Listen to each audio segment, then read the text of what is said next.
think in an older generation, it's more the debilitating factor is the shame. Do you know what I mean? That if it's not cared for, if it's not done, to not be as mobile. I think the pressure on younger people, if you look now on social media, to correct themselves, to be perfect. So the first time you see something on your leg and you go, what's that? You know what I mean?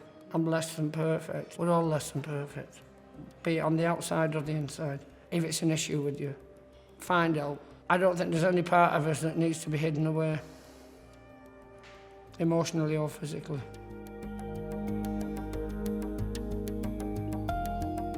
I don't think he felt lonely. If he felt isolated, he probably isolated himself a little bit. I just think there was a sense of pride that came with not wanting to be seen in a vulnerable position. It didn't bother us. He'd been this amazing guy, he'd looked out for us all our lives, do you know what I mean? He'd been a constant source of inspiration, and I don't think any parent wants to be seen in that position. Although he would almost joke that it was the closest he'd got to foreplay in 20 years was my mum creaming his legs.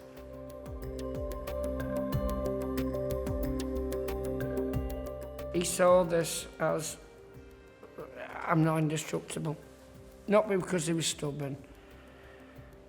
It was one more thing he didn't need. And again, to go and get it seen to, I think there was an element of, this is one of the things, you just get on with it, and you don't just get on with it. The sooner you talk to someone, the sooner you learn about exercises, about squeezing, about, support stockings, all these things. I do the same now. I'm in denial and I wake up and it's there as a thing, and I turned up today and I was embarrassed to show my legs off. I thought I was all up for it to promote. And there's me, sort of mouthing off about how, telling my dad what to do. I look at my legs and go, who could love that? Or them?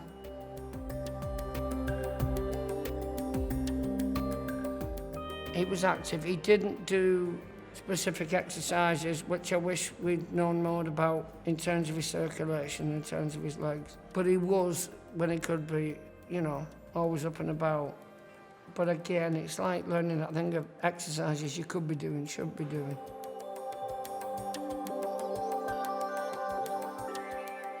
You've got to be really careful not to preach, and I've said to friends about this, is that in isolation, we'll cook the healthiest things for my children. When you're on your own, you tend to make do, because you don't make an effort when you're cooking for yourself. If you've got ulcers, if you've got this, if you've removed yourself socially from people, there's nobody there to either impress with healthy eating or to gee you on to eat healthy. And not all people are wired to eat healthily. Everything is linked to, if you're solitary, if you're on your own, a lot of, that'll be Spielberg. Tell him I'm busy. We know eating better, eating healthier is a common sense thing to do across the board health-wise. Not just for your legs, with everything. But there is a point where you can reach where you don't feel like you matter that much, so you don't make the effort for yourself that you would make for other people. So it's so much easier said than done. I will not sit here and say to someone, eat better. I can encourage you, I can ask you to, but if it's not on your list of things to do on that particular day, what I would say is, of everything we've discussed, between exercise, between stretching, if you feel overloaded by that, do one. Then you'll find a way that one might encourage you to the second and the third and the fourth and the fifth. Introduce it at your own pace. And don't let shame of what's a natural occurrence in your body put you off.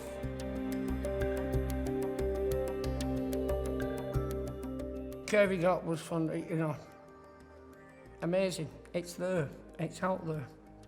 That's the saddest thing, is when you let an ailment, or what you perceive as an ailment, remove you from the care that's available, it's won.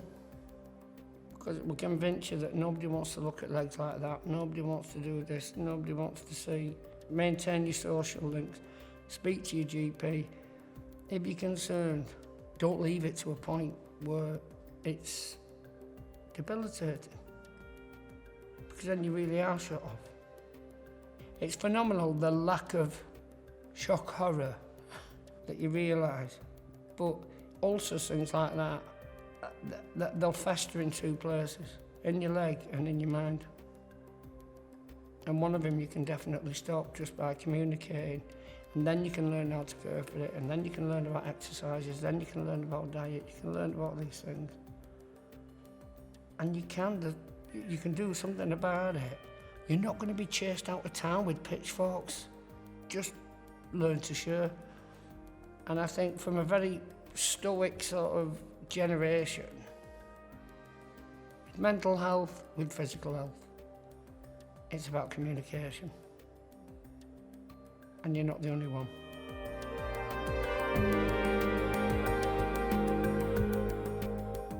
I've learnt little things. I'm taking baby steps. I have circulatory issues. You know, I have to stop certain habits.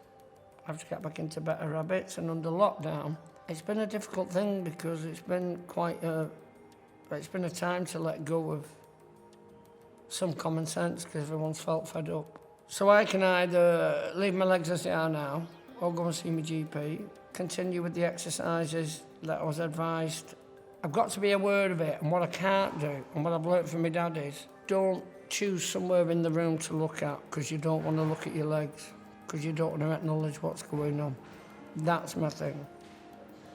And I think if I want to be around for as long as I deserve to be around, I think it's that. It's like, it's no good me sitting here and telling you what you need to learn from my dad's example. I need to learn from my dad's example. It's not the end of the world.